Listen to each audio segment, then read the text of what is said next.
let me make a book recommendation to you. My book recommendations on Mondays made possible in part by A Fashion of Bastards by Joanna Louise Johnson. This is the story of one woman's quest to get out of the binder and save the country's resources from government-sanctioned corporate cronies. This is a great book. It's relatively new. It's called The Predictioneer's Game by Bruce Bueno de Mesquita.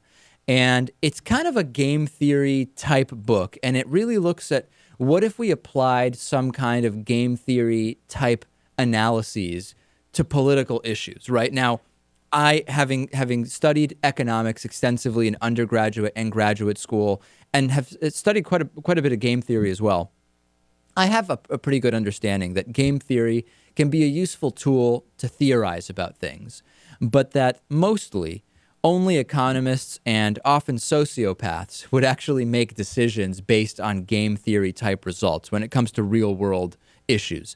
However, in this particular book, The Predictioneer's Game, you see some pretty compelling examples of kind of real life game theory that arguably works or could work. Now, you have to kind of dig deeper, and I encourage you to check out the entire book. But if you're at all interested in economics, game theory, politics, it's a pretty good cross-section of thinking about ideas in a slightly different way.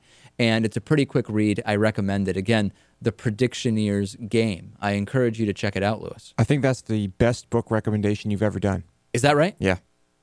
Well, thank you. I'm glad you allowed me to do it.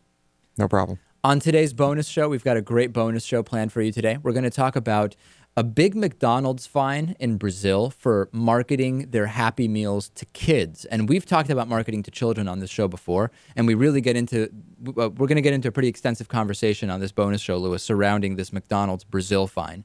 We'll also talk about evidence from an excavation, from an archaeological dig, that suggests 5,000 years ago, people were already using fertilizer, something previously unknown, and a lot more. DavidPakman.com/membership. Sign up, get the bonus show, support this show, and we'll be back with more right after this.